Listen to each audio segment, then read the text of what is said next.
Welcome back from the break. You're still watching This Week, and I'm Sam Nasambo. Next is the dynamics of politics in Rivers State, where 16 members of the State House of Assembly, led by Speaker Martin Amewele, had a 360-degree political somersault as they defected from the governing People's Democratic Party in the state to the All Progressives Congress, APC. Now, the 16 lawmakers who are loyalists of the Minister of the Federal Capital Territory, Nyesom Wike, cited what they describe as a division within the PDP as the reason for their decision to quit the party. Now, the PDP has controlled power in Rivers State since the return to democracy in 1999 and ahead of the 2027 general elections. And with the exit of the 16 state assembly members, the PDP may just as well be facing the prospect of its very first defeat in Rivers State. Meanwhile, the People's Democratic Party has dismissed the action of the 16 Rivers State House of Assembly, describing the state lawmakers on Saturday as political puppets carrying out the dictates of their paymaster and demigod. In a statement on Saturday by its National Publicity Secretary, Nyesom Wike, PDP said the Rivers lawmakers have by their action yet again demonstrated themselves as enemies of democracy, stressing that it will take all necessary legal actions to retrieve the mandate freely given to it by the people, which the lawmakers have now donated to APC. Well, for more on the political developments in Rivers State, we have joining us later on the BIM publisher, the publisher of the BIM newspaper from Port Harcourt, Obi Ndukwe. She'll be joining us later on the program. But right now, I have joining us right from Port Harcourt, a seasoned public affairs analyst, Obunabo Inko-Tariah, right from the city of Port Harcourt. Thank you so much for joining us. And I want you to just talk to us about what exactly is happening in Rivers State, because a whole lot of people are saying that the thinking was that if the lawmakers were going to ever defect to the APC, we should have majority, if not, but at least maybe 28 lawmakers defecting to the APC, but we didn't see all of that happening, and we're just saying like half. So does it look like more are still thinking, or what exactly is happening at the moment? Yes, thank you. I think it's only a stratagem. Can you hear me clearly, please? Go ahead, we can. Yes, okay. I think it's only a stratagem, and probably to test the waters and also give the false impression that the legislators have minds of their own and they are not being, dictated to by anybody. And that's why you find out that only about 16 of them defected. But don't forget that initially, when they defected before they went to court, and because the PDP said for defecting, they probably would have lost their seat, all the 27 lawmakers defected. So you begin to ask the question, if all defected then, which the Supreme Court dismissed as a jamboree, curiously, if all defected then why are you having just 16 of them defected now? So they just want to give the world the impression that they are not being controlled by anybody and they are doing this in the interest of the people. But the question you're going to ask, how many of these legislators consulted with their constituents before they defected? That's even the question you're going to ask. And these are legislators who said on the mandate or your mandate will stand on the floor of the House. If you remember, on the day they were defecting, they said they were defecting. They said on your mandate will stand. All of them, not just 16 of them. So how come only 16 of them are defecting and not the 27 of them? So to me, it's just a stratagem. And very soon, we are going to see the unfolding plans of the legislators. All right, interesting perspective here. And we'll talk about what looks like a brewing crisis with the governor, between Speaker Martin Amewele and then the governor. And then, of course, they insisting that they are not going to move to the permanent legislative building where they hope to have the governor present the budget for 2026. They are insisting that they are going to stay in the temporary building. I mean, doesn't it look like we're heading for the rocks once more? Well, I strongly believe that the 27 have resolved to stifle the efforts of the governor to at least, will I say, truncate democracy in Rivers State because of the enmity, the hatred they have for the governor.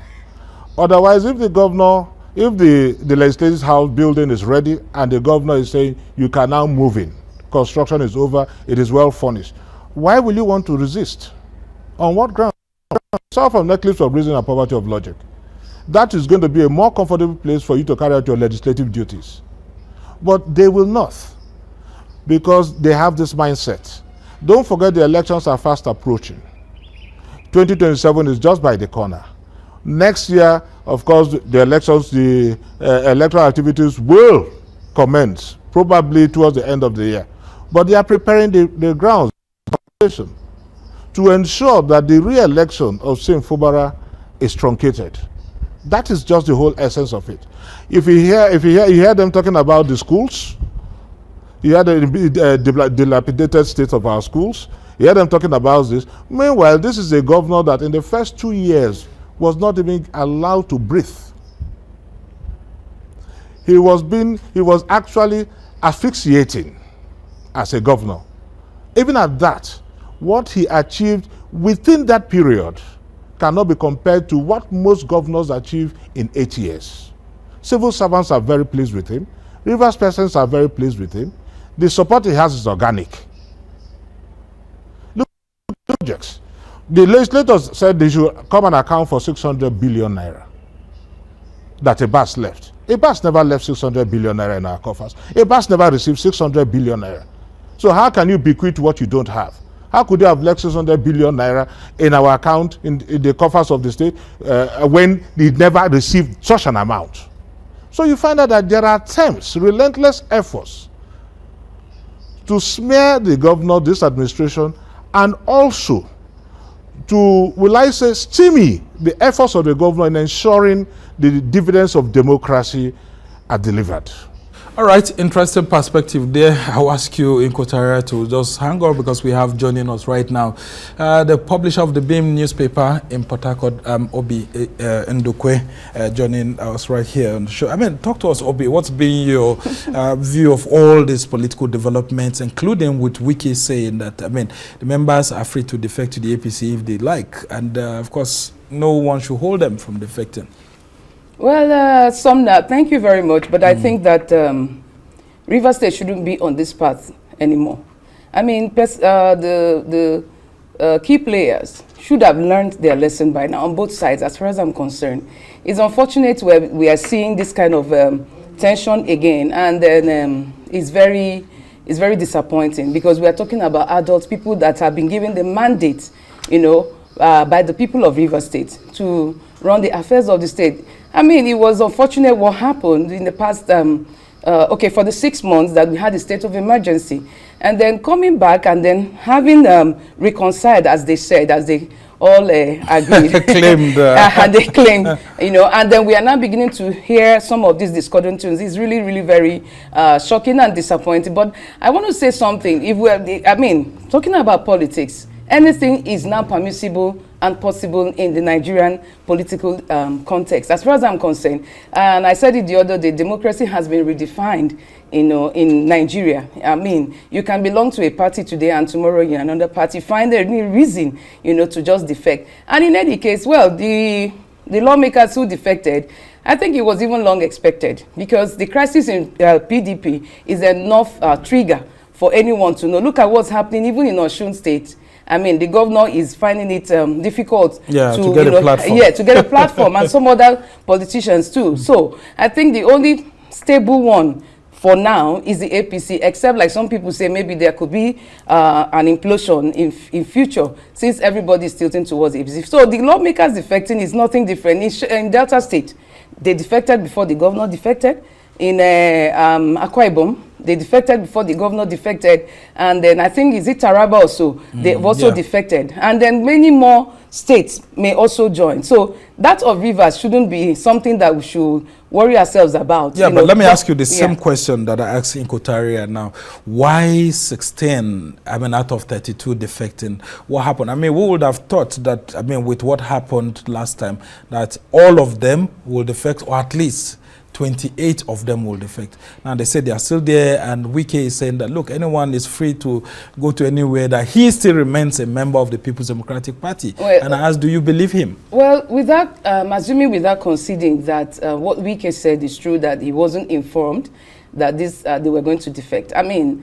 For me, it's also a political strategy. Maybe they've also read the Times, and like the sons of Issachar, they are trying to be wise. They are trying to read the Times ahead of, so they are preparing their minds. Maybe the ones who are remaining in PDP will probably defect later, or maybe they are still there to at least give some support base for Wike, who still remains a chieftain of the PDP, irrespective of the fact that they say the other group says they've expelled him from the party. So the fight is still on, and then of course you don't fight without people, don't fight without a structure. So definitely there will be some persons that will hang around. Don't forget, it's not only the state lawmakers. There are some in the National Assembly who are still with him, and they have said nothing. So I think that it's also a political strategy. Don't forget, the governor is a member of the PDP. He has not defected, even though we've not seen him in any of the factional meetings and all that. But he also, I think it will also serve him some good for him to have some lawmakers,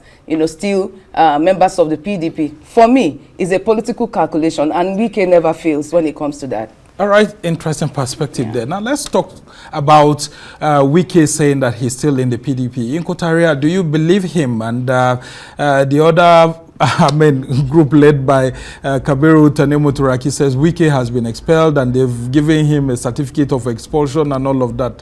And then here we have a governor, Sim Fubara, who doesn't identify with any of the two groups in the PDP, and he's not been attending any meeting.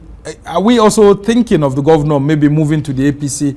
If you were the president of Nigeria, having gathered all these people together and these political dynamics are still ongoing, what will you be thinking? Regretting for intervening in the Rivers political crisis? I sincerely don't think the president has any lamentations whatsoever, because the truth is the minister is been appointed as an employee of the federal government as Mr. President, and if he calls him and tells him what to do, if he dictates to him what to do, he has an option of either obeying or resigning. So I don't think the president is ruining in any way what is going on in the states whatsoever. I sincerely have my doubts. I think he's practically enjoying what is going on. Maybe it's in his own interest, maybe.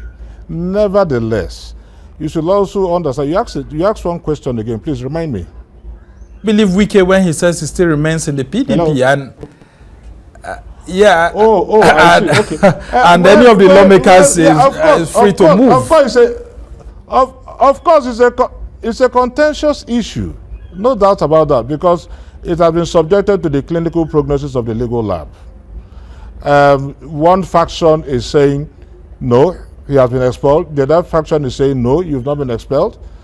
And it is even on that premise that the schism that the state legislators are even defecting to the APC, because that is the only grounds they can defect without losing their seat, if you go by the Electoral Act. So if Wike says he's still in the PDP, no problem. It is left for the courts to decide that. The courts will decide whether he's still in the PDP or not.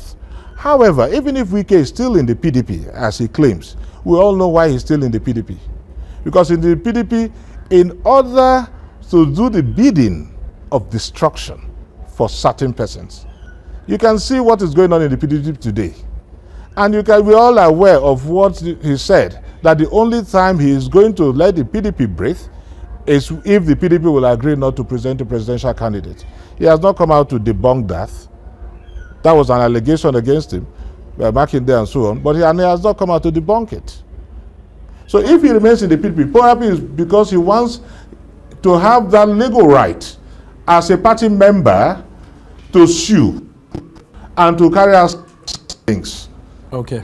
Because if you're not a member of the party and you go to court, the court will say you're not a member of the party, so you don't have the locus whatsoever.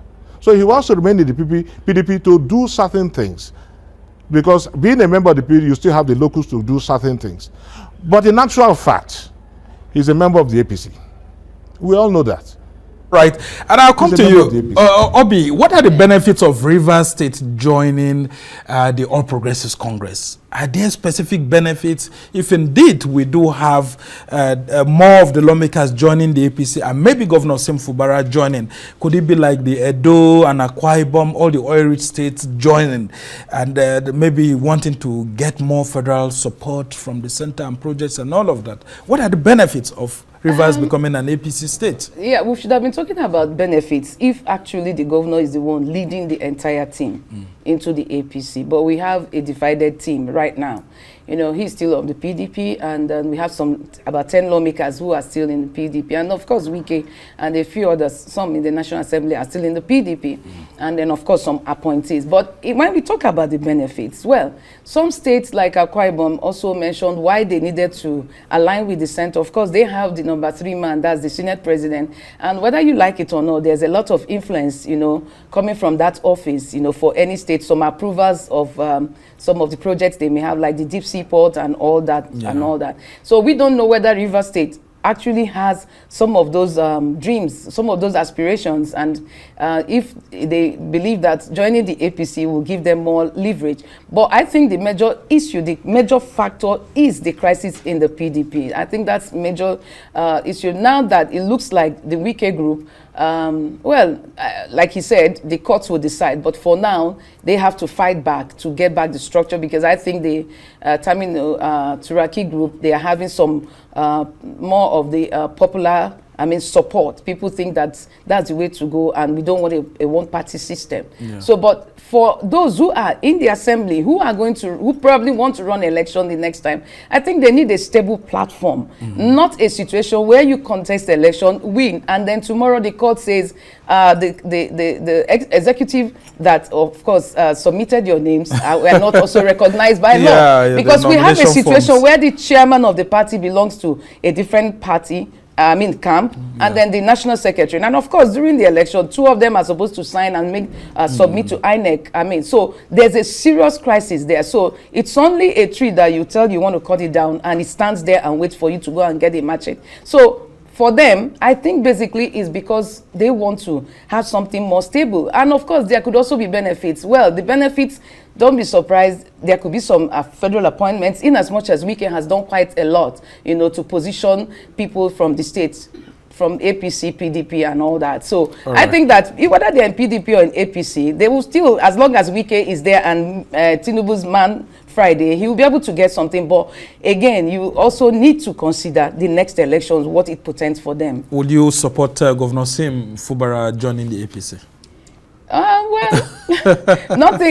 Nothing is surprising anymore. This is rivers of possibilities. So, he could also join. But again, and if he doesn't join, where does he actually stand? Because he's not made up his mind. He's not said anything concerning. We didn't see him at Ibadan Convention. We didn't see him the day that they threw tear gas at us. Or it could be that he's not even running. Or maybe he's not even.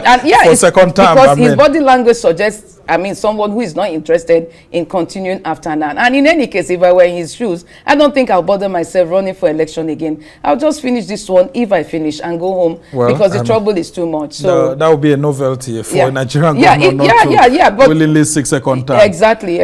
But we saw it also happen when Jonathan said, his ambition is not the blood of any Nigerian. So some persons may also feel that way. Maybe he's told that part and he doesn't want too much of that stress. So.